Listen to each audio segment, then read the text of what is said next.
L'opposition empêchée de se rendre au siège de la CENI ce jeudi par la police. Elle avait prévu un sit-in devant la centrale électorale pour protester contre le processus électoral. Après une forte résistance face aux éléments de force de l'ordre, la police a finalement évacué par force les leaders de l'opposition. Et les kimbanguistes du monde entier célèbrent ce jeudi leur Noël, une fête commémorative de Jésus-Christ qui a coïncidé avec la naissance de leur autre leader spirituel, Dialungana. La journée est marquée par des célébrations dans un centre spirituel. Et en Afrique plutôt, l'OUA a 60 ans ce 25 mai. L'organisation panafricaine devenue Union africaine qui devait militer pour l'unité de l'Afrique est en question ce jour. À quoi sert vraiment l'Union africaine? C'est la grande question 60 ans après. Et on va parler également du décès de Tina Turner, la reine du rock'n'roll, nous a quitté ce mercredi à l'âge de 83 ans des suites d'une longue maladie et depuis les hommages affluent de partout. En 70 ans de carrière, la vedette du Rhythm and Blues avait imposé sa griffe. Madame, Monsieur, bonjour et merci d'être avec nous sur Télé 50 matinée, très mouvementée dans le centre-ville de Kinshasa ce jeudi. Les 4 leaders de l'opposition ont défié la police pour déposer leur mémorandum au siège de la CENI à 1 minute de la gare centrale. Conséquence, les activités ont été sérieusement bouleversées parce qu'il fallait absolument fouiller toutes les entrées. La police a finalement évacué par force les leaders de l'opposition. Retour sur les événements avec Christopher Ochokoum. Epengue bousculé avec son légendaire ballon. Chiboba repousse les enfants pour éviter un remix de samedi. Nous ne voulons pas voir des petits enfants. Voilà pourquoi vous êtes en train de voir que tout enfant que nous sommes en train de voir dans la foule, nous les extirpons. Dende avec des mots durs à l'endroit de Félix Tshisekedi. Et on sort ici, on fait comme si c'était voir les machines. Non. Un spectacle qui se déroule au pied du bâtiment qui servait autrefois des locaux pour la BCDC. Nous sommes à quelques pas seulement du bureau de la Commission électorale nationale indépendante, mais la police empêche la population d'accéder à ce précaré. En tête de délégation, tous vêtus de blanc, on peut voir Moïse Katumbi, Martin Fayulu, Délice Sanga, Matata Ponyo ou encore Seth Kikouni, déterminés à déposer leur mémorandum au siège de la CENI. Ils ne croient pas un seul instant que Denis Kadima soit capable d'organiser des bonnes élections. À tout moment, les esprits s'échauffent, mais jusque vers 12 h, la police s'est efforcée à se comporter mieux que le week-end. Pas de tirs de sommation ou encore des gaz lacrymogènes, seul un gros camion tente de dissuader la foule sans succès. Au centre-ville, où les entrées sont strictement filtrées depuis ce matin, c'est une journée de moins pour les commerçants du quotidien. Et ce que les leaders de l'opposition réclament dans la rue depuis samedi dernier, ce sont les élections crédibles, notamment Martin Fayulu, Moïse Katumbi, Matata Ponyo et Délice Sanga ne croient pas en la sincérité de la démarche actuelle de Denis Kadima. Ils l'ont dit et répété à notre équipe sur place tout en dénonçant une dérive dictatoriale dans le comportement du pouvoir. Propos recueillis par Alain Kandé et Christopher Ochokoum. Dire notre rejet total du chaos électoral, dire non à la dictature qui s'installe, dire non à la restriction de l'espace politique. On ne peut pas aller à des élections réputées libres, démocratiques et transparentes alors que nous n'avons pas la liberté de nous exprimer. La preuve, elle est là aujourd'hui. Si la CENI ne se reprochait pas quelque chose, pourquoi il n'accepterait pas que les gens puissent manifester devant ? Si la CENI ne se reprochait pas quelque chose, pourquoi doit-elle s'enfermer dans l'illégalité? Si le gouvernement ne se reprochait pas quelque chose, pourquoi ne pas laisser les 4 leaders qui sont en harmonie avec la population aller faire les sit-ins? Nous sommes ici pour exprimer le vœu de la population. La population congolaise, le peuple congolais, veut les institutions et les dirigeants de ces institutions qui soient légitimes. Nous ne voulons pas des gens comme Tshisekedi qui n'a pas été élu et on le voit aujourd'hui faire des choses qu'il ne peut pas faire Quand les gens demandent la transparence dans le processus, quand on demande d'auditer le fichier électoral, est-ce un péché? Je ne crois pas. Moi, je crois que nous allons rester ici et nous allons continuer à marcher aussi longtemps que l'État, jusque-là, ne considère plus le peuple congolais.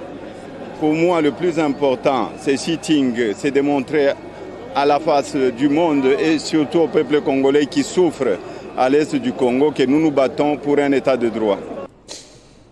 Et eux aussi devaient manifester ce jeudi devant la CENI. Les militants et cadres de la dynamique progressiste révolutionnaire de Constant Mutamba ont finalement reporté leur manifestation. La DIPRO, qui se dit être de l'opposition républicaine, a finalement renvoyé à mardi sa manifestation afin d'éviter toute confusion avec la marche de l'opposition dite radicale.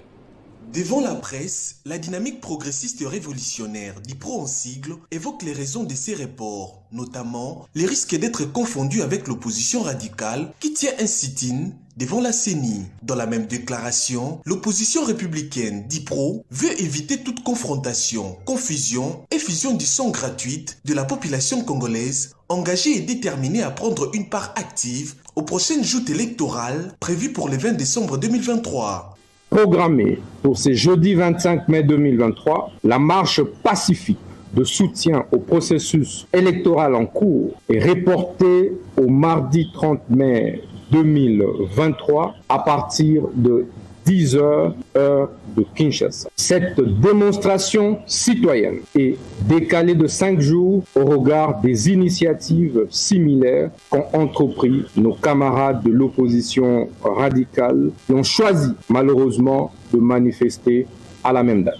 Notre sens élevé de responsabilité doublé du souci de préserver un climat de paix, de calme et de libre expression aux uns et aux autres sont les motivations de notre sagesse. L'opposition républicaine prévient toutefois qu'après une nouvelle saisine de l'autorité urbaine de Kinshasa, confirmant sa mobilisation du mardi prochain, elle n'entend pas ni décommander, ni différer sa marche populaire, quelles qu'en soient les raisons. Affaire Guy Bandou, Moïse Katumbi, insécurité dans l'est et ouest du pays. Polémique autour des récentes bavures de la police. Ce sont là les différents sujets brossés par le patron de la territoriale lors d'une conférence de presse animée à l'intention de la presse nationale et internationale. Peter Kazadi a déclaré n'être pas venu au ministère de l'Intérieur pour museler l'opposition. Peter Kazadi Kankonde a débuté son oral par la situation sécuritaire préoccupante qui prévaut dans la partie Est et qui malheureusement s'étend vers l'Ouest du pays avec le phénomène Mobondo qui bénéficie, selon ses propres mots, de l'accompagnement de certains politiques congolais. Je ne suis pas arrivé à la tête de ce ministère pour museler l'opposition ni la démocratie, a laissé entendre le patron de la territoriale, faisant allusion aux récentes manifestations de l'opposition. Au sujet de l'interdiction faite à l'opposant Moïse Katumbi d'accéder à la province du Congo central par le gouverneur Guy Bandou, le patron de la territoriale s'est exprimé en ce terme. Vous avez vu, j'ai convoqué en urgence les gouverneurs de la province du Congo central qui est dans cette salle. Il a roulé nuitamment pour être ici. Je viens de l'écouter avec tous les services de sécurité.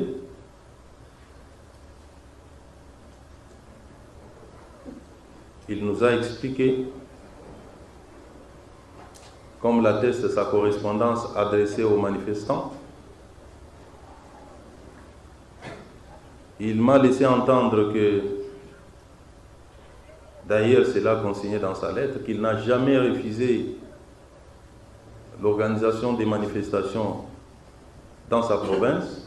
Vous êtes sans savoir que l'encadrement des manifestations de grande ampleur commande beaucoup d'effectifs de la police, ce qui commande également beaucoup de moyens financiers, compte tenu du temps imparti. Monsieur le gouverneur n'avait pas encore réuni les moyens financiers pour pouvoir disposer un nombre suffisant d'éléments de la police pour encadrer ces manifestations. Il s'y est dénoté que le patron de la territoriale a également exhorté la presse tant nationale qu'internationale à faire preuve de responsabilité et de hauteur dans la manière de traiter l'information. Le candidat malheureux à la présidentielle de 2018, Seth Kikouni, a lancé son parti politique et s'est même déclaré candidat à la prochaine présidentielle. La piste pour l'émergence, c'est le nom de ce parti politique, a même tenu son tout premier congrès. C'est au cours de son premier congrès ordinaire que le parti politique Piste pour l'émergence a vu les jours. Et c'est son président national, Seth Kikouni, qui a présidé la cérémonie devant plusieurs militants et cadres de cette formation politique qui s'ébat, d'après son coordonnateur, pour un Congo riche et prospère. L'adhésion à notre parti est basée sur le volontariat. Et nous, quand nous cherchons les adhésions, nous ne cherchons pas des personnes. Nous ne cherchons pas à convaincre les personnes. Les membres de Piste pour l'émergence ont profité de l'occasion pour porter leur président national comme candidat à la présidentielle prévue en décembre de cette année. Seth Kikouni a accueilli avec joie la décision de sa famille politique afin de se présenter pour une nouvelle fois à la lutte pour briguer la magistrature suprême. Les oppresseurs d'aujourd'hui sont les opprimés ou les enfants des opprimés d'hier. C'est pour cette raison qu'avec nos camarades de lutte, nous nous sommes dit, avant de mener ce combat, il nous faut d'abord une doctrine. C'est-à-dire qu'il nous faut un ensemble de croyances et de principes qui traduit notre conception même de la politique. Nous avons dit, dans ce cas, faisons-nous appeler des humanistes, c'est-à-dire les partisans de Kibemoto en Ouganda. Piste pour l'émergence vise le rassemblement de tous les Congolais soucieux de proposer de nouvelles solutions pour le développement de la RDC. Et vous le savez, Félix Tshisekedi est depuis hier en Chine. Le chef de l'État congolais veut que les échanges avec la Chine soient effectivement gagnants-gagnants dans son séjour qui va aller jusqu'au 29 mai. Un séjour qui a pour objectif principalement la coopération économique. Le chef de l'État espère y renégocier les termes d'une convention passée il y a 15 ans entre les deux pays. Félix-Antoine Tshisekedi, président de la République démocratique du Congo, est arrivé en Chine où il doit rencontrer vendredi son homologue Xi Jinping. Une visite officielle au contenu de la redynamisation des relations bilatérales entre les deux pays. D'autres voix évoquent en outre que le chef de l'État congolais voudrait renégocier les termes du contrat que le pays a conclu depuis 2008 avec les Chinois, dont selon le rapport récent de l'inspection générale de finances, s'est avéré déséquilibré. La mission est donc qualifiée de stratégique, étant donné que la Chine est la principale destination des produits miniers congolais, dont le cobalt. Le Congo-Kinshasa est pour sa part le premier producteur mondial de ces minéraux, particulièrement important dans la transition énergétique. Le gouvernement veut donc rendre cette collaboration gagnante-gagnante, d'où les protocoles d'accords bilatéraux, notamment à caractère économique, communicationnel et numérique, seront signés au profit des peuples de deux pays. Un séjour centré sur la question de l'économie qui l'amènera à Shenzhen, Shanghai et Hong Kong pour échanger avec les entreprises chinoises. Au vu de la diversité des dossiers à traiter, 9 ministres et des membres du cabinet présidentiel accompagnent le chef de l'État congolais. Cette visite d'État se déroule aussi au moment où l'Union européenne et la RDC s'apprêtent à lancer des négociations pour un partenariat sur l'exploitation minière, toujours dans la perspective de la transition écologique. Je le disais, l'église kimbanguiste fête ce 25 mai la naissance de Papa Dialungana Kiangani, fils de Simon Kimbangu. Les fidèles de cette église se sont réunis à ces jours au centre d'accueil dans la commune de Kasavubu pour une célébration qui a réuni toutes les paroisses de Kinshasa et d'ailleurs. Ils sont des milliers de fidèles kimbanguistes à se réunir en cette date le 25 mai au centre d'accueil pour célébrer la naissance de Jésus-Christ dans la peau des Papa Dialungana Kiangani, fils du prophète Simon Kimbangu. Tous vêtus aux couleurs de l'église, celle qui incarne la nature, c'est une immense joie pour ses fidèles. Content de célébrer la nativité de Papa Dialungana Kiangani. Voilà pourquoi on est tous venus faire le carnaval. pour participer à l'ambiance de la journée. Cette fête des nativités des Papa Dialonga na Kiangani est célébrée sur toute l'étendue de la République démocratique du Congo et partout à travers le monde où elle est implantée. Mes impressions, je suis très content de vivre cette journée en revue l'université du Congo à Kinshasa, parce que moi je vis à Paris avec ma femme. Donc aujourd'hui c'est une journée grandiose pour moi. Et bien, il se destine à l'écho, à cette date du 25 mai, les fidèles de cette église ont laissé leur paroisse pour venir justement ici au centre d'accueil pour célébrer la naissance de Jésus-Christ dans la peau de Papa Dialungana Kiangani, fils de Simon Kimbangu. Et bien, depuis centre d'accueil à Kinshasa dans la commune de Kassavubu, Héritier Tamboa pour le compte de Télé 50. Et puis la mort de l'honorable Ilunga Kalonda Boniface a affecté tout le Grand Katanga. Les fils et filles du Grand Katanga s'est retrouvés au bâtiment du 30 juin dans le Haut-Katanga pour rendre les derniers hommages au digne fils du Olomami qui a sacrifié la bonne part de sa vie à l'économie et au souci du développement de sa province. Ilunga Kalonda Boniface, ce n'est plus. C'est une grande figure du Olomami qui s'efface. Toutes les autres figures d'époux du Grand Katanga se sont fixées rendez-vous au bâtiment mythique dit du 30 juin pour dire les derniers adieux à Boniface. La gouverneure de la province du Olomami en mission, ici représentée par sa conseillère, c'est elle, la chef de l'événement, Isabelle Kalenga Mushimbi, a rendu hommage à l'homme qui laisse une histoire élogieuse dans sa carrière politique, économique et sociale. Ancien député national, commissaire adjoint des districts, fermier, surtout notable des références du Grand Katanga. Après la digne inhumation du notable, la population des Kamina a, au nom de la gouverneure Isabelle Kalenga, remercié le président de la République, Félix Antoine Tshisekedi Tshilombo, pour avoir reconduit l'honorable Dani Banzamaloba au poste de l'ambassadeur itinérant. Ils sont près de 1500 enfants, filles tout comme des garçons, attendus pour la vaccination contre la rougeole dans la province du Sud Kivu. Ce chiffre a été communiqué mercredi lors du lancement de la campagne de suivi contre la rougeole par le gouverneur du Sud Kivu, Théo Ngwabidje Kassi, qui a personnellement présidé cette cérémonie. Le vaccin reste le seul moyen très efficace pour stopper la chaîne de contamination, avait-il dit. C'est le gouverneur du Sud Kivu, Théo Ngwabidje Kassi, qui a procédé au lancement de la campagne de vaccination de suivi contre la rougeole, et cela par injection. Près des millions d'enfants dont l'âge varie entre 6 et 59 mois sont ciblés par cette campagne qui voit s'étendre sur les 34 régions de santé que compte le Sud Kivu.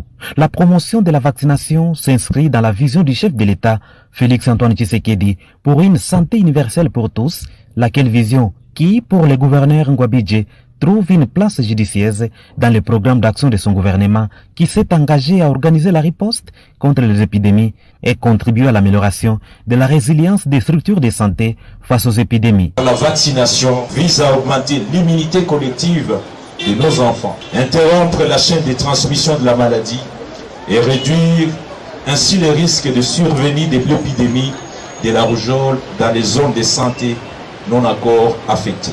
La vaccination contre la rougeole reste le seul moyen sûr et efficace de prévention contre celle-ci. Poursuivant son allocution, le gouverneur du Sud Kivu, Théo Ngwabidje Kassi, a appelé différentes couches de la population et organisations communautaires à s'impliquer dans la sensibilisation de la population pour la réussite de cette campagne. Tous les parents ici représentés, au respect du calendrier vaccinal édicté par les programmes élargis de vaccination, afin de garantir à nos enfants une bonne immunité pour lutter contre les maladies évitables par la vaccination.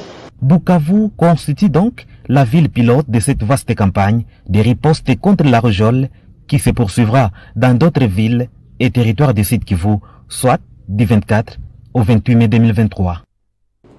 25 mai 1963, 25 mai 2023, cela fait exactement 60 ans depuis que les chefs d'États africains avaient fondé l'Organisation de l'Unité africaine, OUA. L'institution devenait par la suite, soit le 9 juillet 2022, l'Union africaine, dont l'objectif est encore de promouvoir la paix, la sécurité et la stabilité dans le continent. 60 ans après, la question de son utilité se pose encore. Créée en 1963 au lendemain des indépendances sous l'impulsion du président ghanéen Kwame Nkrumah, l'Organisation de l'Unité africaine, OUA, était la manifestation de la vision panafricaine d'une Afrique unie, libre et en pleine possession de sa propre destinée. L'objectif étant la libéralisation et la décolonisation des peuples africains. Le 9 juillet 2002, l'OUA est remplacée par l'Union africaine UA à Durban, en Afrique du Sud, 2 ans après la signature de la déclaration des Sirte visant à lancer le projet. L'UA s'inscrit dans la vision d'une Afrique intègre, prospère et pacifique, dirigée par ses propres citoyens et représentant une force dynamique sur la scène internationale. Depuis sa création, l'Union africaine s'est manifestée sur le plan de l'intégration des communautés économiques et régionales. Elle devra ainsi permettre de stimuler la croissance économique et de transformer les perspectives de développement du continent en une réalité palpable. Sur la question de la paix et de la sécurité, l'Union africaine a pris en charge les conflits au fur et à mesure. Même si elle œuvre à se donner le moyen pour mettre un terme à l'insécurité qui tend malheureusement à prendre de l'ampleur, menaçant la stabilité politique et la sécurité de l'ensemble des sous-régions, le territorisme est un fléau contre lequel les continents semblent aujourd'hui impuissants. Aujourd'hui, l'Union africaine fait face à de nombreux défis internes et externes auxquels le continent est confronté. Elle aura fort à faire en matière de paix et de sécurité au cours des années à venir. Et avant les hommages à Tina Turner, d'abord l'actualité dans le monde avec ce sujet. Dans une vidéo publiée sur Twitter le mercredi 24 mai, le républicain Ron DeSantis a annoncé sa candidature à la Maison-Blanche, mais le lancement de campagne du rival de Donald Trump a tourné au fiasco, parasité par de gros problèmes techniques. La candidature du gouverneur de Floride était extrêmement attendue auprès des républicains, cherchant une alternative à l'ancien président américain dont il partage les idées, mais pas les outrages. Et pour terminer, Tina Turner, célèbre chanteuse américaine, s'est éteinte mercredi dans sa résidence près de la ville de Zurich, en Suisse. Elle quitte la scène à l'âge de 83 ans, emportée par la maladie. Et ce sont des hommages à l'échelle internationale qui sont rendus à celle qui incarnait le rock'n'roll au féminin. Place au rappel des titres à présent. L'opposition empêchée de se rendre au siège de la CENI ce jeudi par la police. Elle avait prévu un sit-in devant la centrale électorale pour protester contre le processus électoral. Après une forte résistance face aux forces de l'ordre, la police a finalement évacué par force les leaders de l'opposition. Et les kimbanguistes du monde entier célèbrent ce jeudi leur Noël, une fête commémorative de Jésus-Christ qui a coïncidé avec la naissance de leur autre leader spirituel, Dialungana. La journée est marquée par des célébrations dans un centre spirituel. Et l'OUA a 60 ans ce 25 mai, l'organisation panafricaine devenue plus tard Union africaine qui devait militer pour l'unité de l'Afrique est en question ce jour. À quoi sert vraiment l'Union africaine? C'est la grande question 60 ans après. Et en musique, décès de Tina Turner, la reine du rock'n'roll, nous a quitté mercredi à l'âge de 83 ans des suites d'une longue maladie. Et depuis, les hommages affluent de partout. En 70 ans de carrière, la vedette du Rhythm and Blues avait su imposer sa griffe. On va passer à la revue de la presse à présent.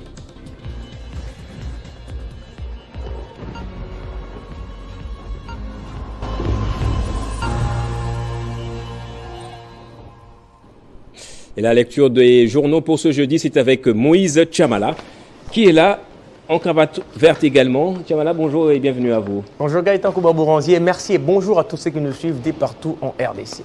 Peter Kazadi devant les Chevaliers de la Plume, une sortie médiatique qui fait encore parler d'elle. Effectivement, Gaëtan Koubabouranzi, c'est un sujet qui est commenté par plusieurs journaux parus ce jeudi en République démocratique du Congo. Chacun en a pris sa part. Commençons avec les quotidiens L'Avenir qui titre « Fayulu, Katumbi, Matata et Sesanga ne veulent pas des élections. Gaëtan, les Peter Kazadi, les vice-premiers ministres et ministres de l'Intérieur, étaient ce mercredi devant la presse tant nationale qu'internationale où il a fait les tours de l'actualité sur la situation sécuritaire du pays, les mesures prises par les gouvernements sur ces points. Les enjeux politiques de l'heure étaient au menu de sa communication au sujet du processus électoral et faisant allusion à certains opposants. Il a souligné qu'il y a des Congolais qui ne veulent pas aller aux élections et par conséquent multiplie des actions désespérées en relayant l'insécurité orchestrée par l'ennemi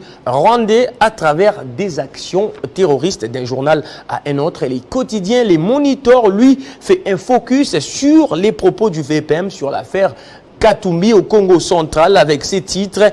Guy Bandou rassure qu'il n'a jamais refusé l'organisation des manifestations dans sa province. Gaëtan, au cours de ces points de presse, les VPM, Peter Kazadi a abordé les motifs pour lesquels il a convoqué les gouverneurs du Congo central. Les deux personnalités se sont entretenues avant la conférence des presses. Gaëtan, les VPM de l'Intérieur rapportent les propos du gouverneur du Congo central, je cite, « Je viens d'écouter le gouverneur du Congo central avec tous les services de sécurité. Il m'a laissé entendre qu'il n'a jamais refusé l'organisation des manifestations dans sa province, mais qu'il avait posé quelques préalables, notamment ajourner la tenue des manifestations de 2 jours, indiquer les lieux, car les conseils de sécurité principal avaient fait l'état de l'insécurité. C'est ainsi qu'il a demandé aux organisateurs d'ajourner de 2 jours seulement,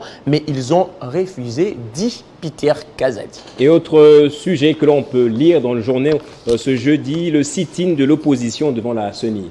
Effectivement, Gaëtan Koubabouranzi, ce sit-in de l'opposition fait parler. Commençons par exemple avec le quotidien Le Journal qui titre « L'opposition maintient son sit-in ce jeudi à la CENI ». Gaëtan, l'opposition a maintenu son sit-in malgré la répression policière annoncée depuis hier. L'opposition congolaise voulait coûte qu'écoute atteindre les bâtiments de la centrale électorale sur le boulevard du 30 juin dans la commune de la Gombe. Moïse Katumbi, Martin Fayulu, Délice Sanga et Matata Ponyo ont fait cette affirmation depuis hier au cours d'une rencontre avec la presse, mais le vice-gouverneur de la ville de Kinshasa, Jekoko Mulumba, avait interdit cette manifestation de l'opposition devant la CENI et avait invité les organisateurs de cette manifestation à s'organiser et mobiliser un groupe de plus de 10 personnes pour déposer les mémorandums à la CENI, à défaut de quoi l'autorité urbaine a appelé la population, plutôt la police, d'éviter tout attroupement devant la centrale électorale. Et pour terminer, disparition de l'artiste musicienne Tina Turner, le monde culturel pleure une battante. Effectivement, Gaëtan Koubabouranzi, les médias français RFI en parlent également. Tina Turner est morte, c'est mercredi 24 mai à l'âge de 83 ans. Véritable star de la chanson, icône du rock'n'roll, l'américaine bénéficiait d'une renommée mondiale révélée par son mari, Ike Turner, aux années 1960. Victime de violences conjugales, elle s'affranchit de son partenaire dans les milieux des années 70. Elle a entamé alors une carrière solo exceptionnelle, couronnée des succès avec des titres mondialement connus. Au-delà de son immense succès, de sa constante notoriété et de son incontestable talent, Tina Turner aurait été, aux yeux du grand public, cette femme courageuse qu'une destinée malmenée aurait finalement menée vers les sommets de la gloire et de la notoriété. De quoi dire, personnam Gaëtan Koubabouranzi. Effectivement, une grande artiste, Moïse Tchamala. Et merci pour cette revue de la presse et bonne fête de Noël à vous. C'est moi qui vous remercie, mais malheureusement, je ne suis pas kimbanguiste. Et c'est par ici que se referme ce journal. Merci à vous tous de l'avoir suivi. L'actualité reste en continu sur votre chaîne.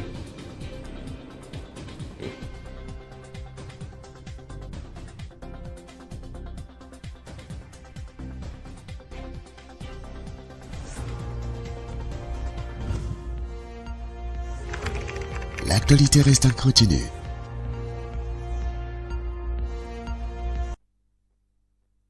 Communiqué numéro 006/ARSP/DG/2023. La Direction générale de l'autorité des régulations de la sous-traitance dans le secteur privé, ARSP en sigle, en République démocratique du Congo, porte à la connaissance des entreprises principales et des entreprises sous-traitantes sur toute l'étendue du territoire national ce qui suit. 1. La mesure de suspension de la délivrance des attestations d'enregistrement prise le 1er mars 2023 pour des raisons de réorganisation interne liées principalement au souci de lutter contre les pratiques illicites de contournement de la loi numéro 17/001 du 8 février 2017 fixant les règles applicables à la sous-traitance dans le secteur privé telles que le recours au prête-nom est levé.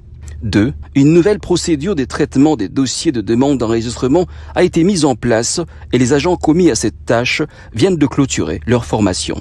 3. Partant du constat que certains actionnaires congolais sont évincés lors des assemblées générales des sociétés tenues après l'obtention de l'attestation d'enregistrement, cette dernière aura désormais une validité de 3 ans à compter de la date de son émission pour s'assurer, à la fin de cette période, que les Congolais continuent à garder leurs actions dans les dites sociétés avant le renouvellement pour une nouvelle période de 3 ans.